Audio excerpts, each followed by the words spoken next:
The man accused of knowingly infecting his ex-girlfriend and others with HIV is learning his fate. He told me he tested negative when he took the test. So I'm telling him, either you lied about that test or you cheated. While they were dating, Kareem told Anderson he was HIV negative. However, medical records show doctors diagnosed him in 2008. He may have gave me something that I'll live with lifelong physically, but he won't have me mentally for a lifetime. You know, I won't be mentally imprisoned by this. Let me tell you about my new favorite example of weaponized delusion. There's a man sitting in jail for knowingly infecting multiple women with HIV. And when I say multiple, I mean somewhere between 8 to 12 women. And that's just the ones who agreed to come forward. Oh, and the cherry on top? He was married the entire time, having affairs left and right. He fathered at least one child during all this mess. So when a reporter sits down with him and asks about the allegations, his response is, and I'm not making this up, "This makes me seem like the worst person in the world. I am not. Honey, you knew you had HIV. You infected your wife. Dated those other women, infected them too. Didn't tell a single one of them. But somehow you're not a bad person? Baby, the math ain't mathing." This is Karim Zakikhani's story, and I promise you, the deeper we go, the worse it gets. So let's talk about Karim for a second. This man worked as a security guard at a hospital in Houston, Texas. And look, I'm not going to sit here and tell you he was some male model, because honestly, we don't know what he looked like in every context. But what we do know is that he had something that worked for him. He was friendly, chatty, could strike up a conversation about literally anything. The kind of guy who made you feel comfortable, like you'd known him for years even if you just met him. And here he is at the gym, headphones on, muscles looking right, clearly taking care of his physical appearance. So this man had time to count macros, hit the weights, meal prep his life away, but somehow, couldn't find 5 minutes to walk back into a doctor's office and follow up on his HIV test results. We're gonna come back to that, trust me. But here's the thing about Karim. He wasn't just charming, he was strategic. This wasn't some guy stumbling through life hoping things worked out. No. He knew how to read people, knew what to say, knew when to say it. That's not charm, that's calculation. And it's the kind of thing that makes you dangerous when you've got a secret that could literally end someone's life. Now let's talk about Sarita Anderson. Hard-working, responsible, the kind of woman who had her life together. She was a security officer at that same Houston hospital, and here's where things get interesting. When Karim got hired, guess who was assigned to train him? Yep, Serita. She was literally his supervisor, his boss. And I need you to sit with that for a second, because this is where the story starts getting uncomfortable. Serita was the one showing him the ropes, teaching him how to do his job, and somewhere along the way, lines got blurred. Now, I'm not saying boss ladies can't date. Who knows, some companies have strict no fraternizing policies, but girl, at what point was it okay to move work from the security post to your body? But what can I say? You are not alone. At least 8 other women fell for his approach too. So clearly, Karim had figured something out. They met in 2013, and by September of that year, they were officially dating. And look, from the outside, they looked happy, like genuinely happy. Look at this picture, smiling in love, the whole thing. You'd never know that behind that smile was a secret that would destroy everything. Their relationship moved fast. They spent nearly all their time together. Concerts, comedy shows, dinners, the whole romantic package. And Karim didn't just connect with Sarita. He bonded with her son. They'd play video games together, hang out for hours, and Sarita was thrilled. She thought she'd found someone who wasn't just good for her, but good for her family too. She started imagining a future with this man. Started seeing him as someone she could trust with her heart and her child. And that's when she decided to do what every responsible adult should do before taking things to the next level.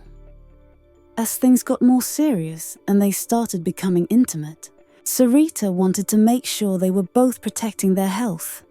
So she suggested they both get tested for sexually transmitted diseases. And honestly, that's queen behavior right there.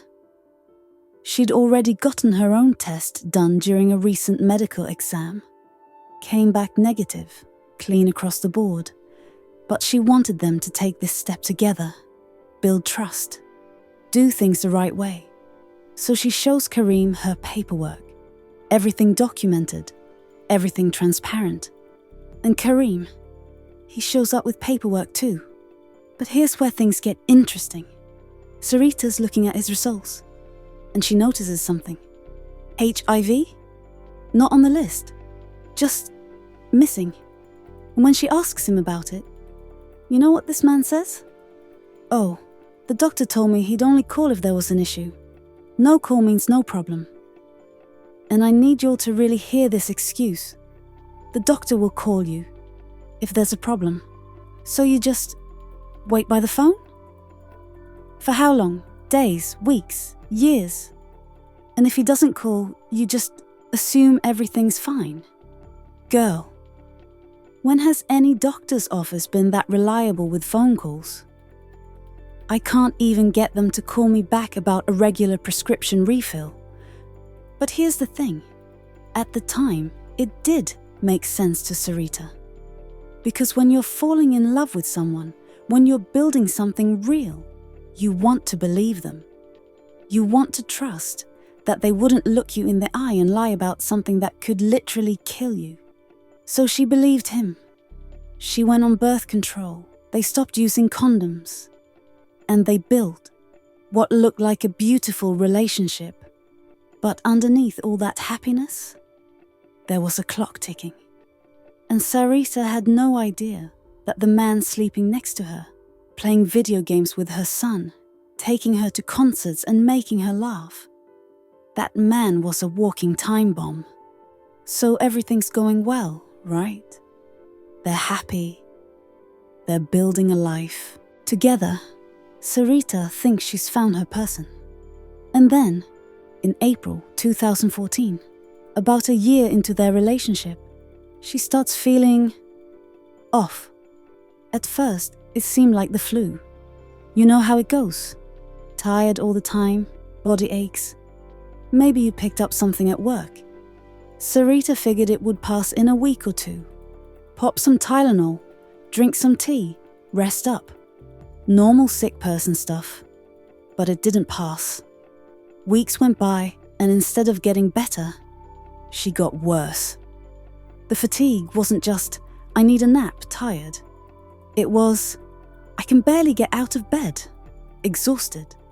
Her energy levels dropped so low, she could barely keep up with her daily routine. And then the really scary stuff started happening. Her hair, falling out in clumps. Not just a little shedding, but handfuls coming out in the shower, on her pillow, everywhere. Her nails became brittle, breaking off at the slightest touch. And the weight? Girl, she dropped 65 pounds. Not from trying, not from some diet plan, but because her body was literally failing her. Eating became torture. Swallowing was painful. Digesting food left her in agony. And then fungal infections started appearing in her mouth, making it even harder to eat or speak.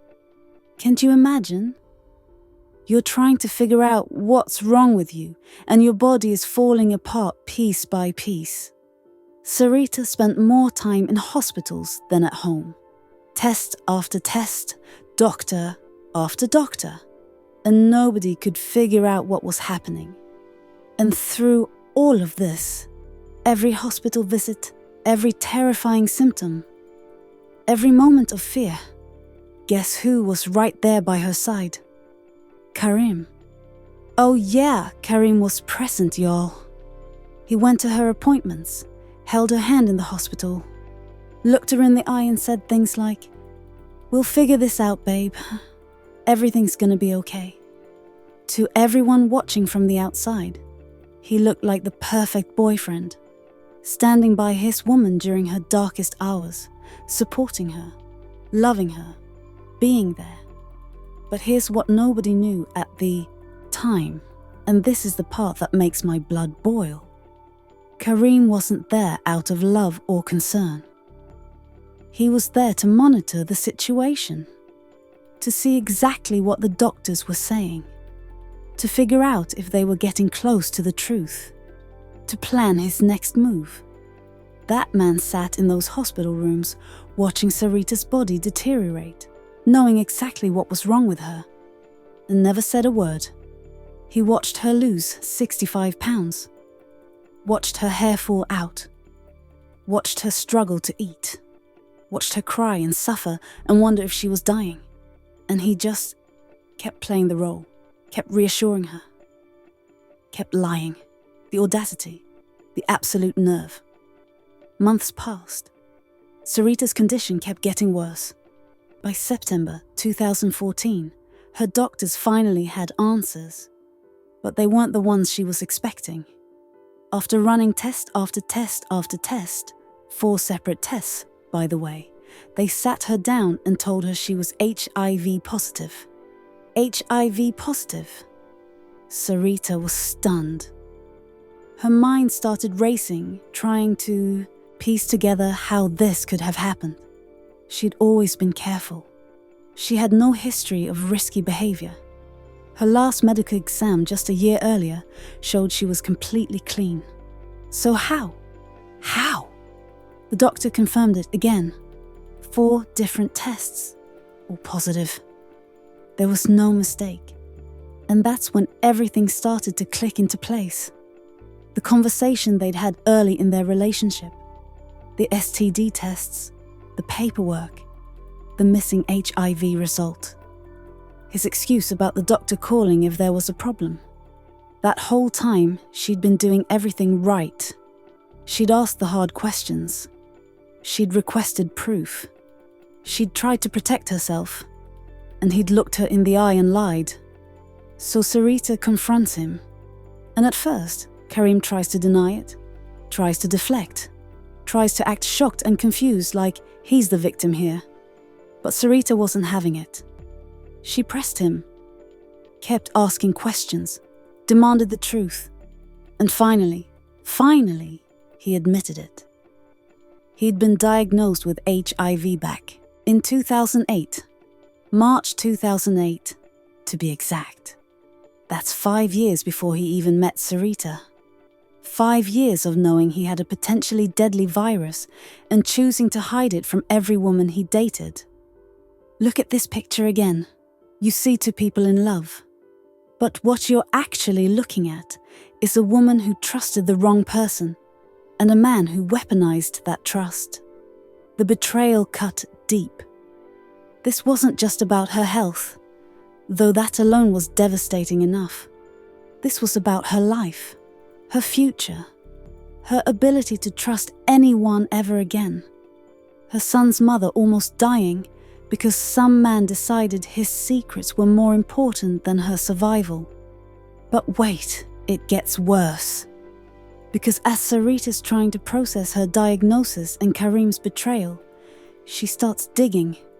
She calls his mother to confront her about what her son had done.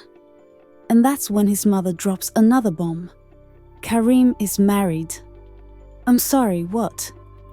This man had a whole wife. A wife that Serita didn't know existed. A wife who had been in the picture the entire time they were dating. So Serita tracks down the wife, shout out to Facebook detective work, and they have a conversation. And the wife tells her something that makes this whole situation even more disgusting. She'd been infected with HIV too, by Kareem, back in 2009, and he knew about his status when he gave it to her. Let me break this down real quick. Kareem gets diagnosed. March 2008. Kareem infects his wife. 2009? 1 year later. Kareem meets Sarita. 2013. 4 years after infecting his wife. Kareem infects Serita, 2013 to 2014. So this man knew exactly what he was doing. This wasn't an accident. This wasn't ignorance. This was a pattern. Now, fast forward to June 2016. Serita reports him to the police, and he gets arrested. And a reporter from KPRC Channel 2, Jace Larson, sits down with Kareem in jail to get his side of the story. And honey, his excuses, they're almost impressive in how ridiculous they are. We talked on the second floor of the jail here in downtown. We just finished our conversation about 4:30. He tells me that the allegations against him are simply not true, that he just found out that he had HIV fairly recently. Fairly recently. Fairly recently. Sir, you were diagnosed in 2008. You infected your wife in 2009. You were arrested in 2016. That's 8 years. What exactly is your definition of recent? Because where I'm from, 8 years ago is not fairly recent. That's 2 presidential terms. That's an entire elementary school education. That's half a driver's license cycle. But wait, it gets better. Let me play you his excuse for why he didn't know about his status. Saying he went to a doctor to get an HIV test, but says even after repeated follow-up calls, he could not get his test results. So let me get this straight. Between 2008 when you got tested and 2013 when you met Sarita, you made multiple phone calls trying to get your results back. But the doctor just never called you back? For 5 years? Sir, at what point do you just walk into the office? Show up in person? Send an email? Mail a letter? Send a carrier pigeon? Something? You had time to go to the gym and build those muscles. You had time to date multiple women simultaneously. You had time to maintain a whole marriage while having affairs. But you didn't have time to physically walk into a doctor's office and say, "Hey, remember those test results from 5 years ago? Still waiting on those?" The story doesn't even make sense. But you know who wasn't buying his excuses? The Houston Police Department. Listen to what the detective investigating the case had to say. The manner that the defendant was acting was totally intentionally giving victims a virus that could be fatal. It's very serious. Totally intentional. Not maybe, not possibly, not we think. Totally intentional. Because when you look at the pattern, when you see the timeline, when you hear his excuses that don't hold water, it becomes crystal clear. This man knew. He knew when he infected his wife. He knew when he met Sarita. He knew every single time he had unprotected sex with someone without disclosing his status. And somehow, from his jail cell, he still had the nerve to say this. He said one thing to me that I think is important to repeat, at least from his point of view. He says, "This quote makes me seem like I'm the worst person in the world. I am not." You're not the worst person in the world. Okay, Karim, you're not the worst. You're just in the top 10. Feel better now? So, after finding out about the wife, Sarita realized something. If Karim did this to her and his wife, how many other women were out there? She went to Facebook and started posting about her situation. And guess what? Women started reaching out. One by one, they came forward with the same story. He charmed them. He lied about his status. He infected them. By the time Sarita went to the police in June 2016, she'd already done their job for them. She had tracked down at least 8 women. Some reports say as many as 12, who all claimed Kareem had infected them with HIV. A colleague at work told her this was actually a crime, and that's when she filed her report. The police arrested him within months, charged him with aggravated assault with a deadly weapon. Under Texas law, HIV is classified as a deadly weapon. His bond, $30,000. But here's where I need y'all to sit with something uncomfortable. Serita found at least 8 other women. 8. And you know how many of them filed charges or testified in court? 0. Not a single one. They came forward to the police. But when it came time to take stand, nothing. Serita was the only victim named in the case. The only one willing to face him in court. And look, I'm not judging those women. The stigma around HIV is real. The fear, the shame, the judgment they'd face. I get it. But doesn't it make you angry? That Serita had to carry this fight alone, while this man infected at least 8 people and only faced consequences for 1. They had to choose between their dignity and justice. And that's a choice nobody should ever have to make. In June 2018, 2 years after his arrest, Kareem took a plea deal to avoid trial. Good morning. A judge sentenced Karim Zakikhani with 30 years in prison. That was according to a plea deal. The defendant held his head down as the judge announced his fate this morning. The 34-year-old will spend 30 years in prison. 30 years, head down, silent. His family in the courtroom crying. But Kareem, just head down. And then Serita spoke. She stood up in that courtroom and delivered a statement that still gives me chills. I call it my tragedy, the testimony, how I had to dig myself out of that hole. And basically, I feel like the old me died, but I worked real hard to rebirth a new person, and I feel like that person is better. You don't know how strong you can be until you have no choice but to be strong. Tragedy to testimony. That's what she called it. And she meant it.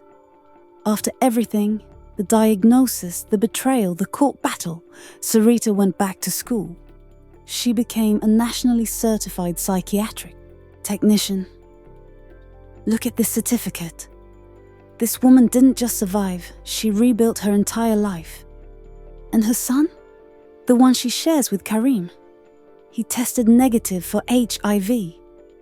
That baby is healthy, and Serita calls him her saving grace. The reason she kept fighting? Kareem is currently serving his 30-year sentence at the OB Ellis unit in Huntsville, Texas. He'll be eligible for parole in 2031. And when that day comes, I hope every single one of those women is there to remind the parole board exactly who he is. This story isn't just about betrayal or justice. It's about what happens when we trust the wrong people. It's about the importance of protecting yourself, even when you think you've done everything right. And it's about the strength it takes to rebuild when someone tries to destroy you. Sarita Anderson turned her tragedy into testimony. She went from victim to survivor to warrior. And if you take nothing else from this story, take this. Always see the paperwork. Always verify. Always protect yourself. Because not everyone who smiles in your face deserves your trust. Drop your thoughts in the comments. Was 30 years enough? Should the other women have testified? Let me know what you think. And if this story moved you, hit that like button and subscribe. We've got more stories like this coming your way. I'll see you in the next one.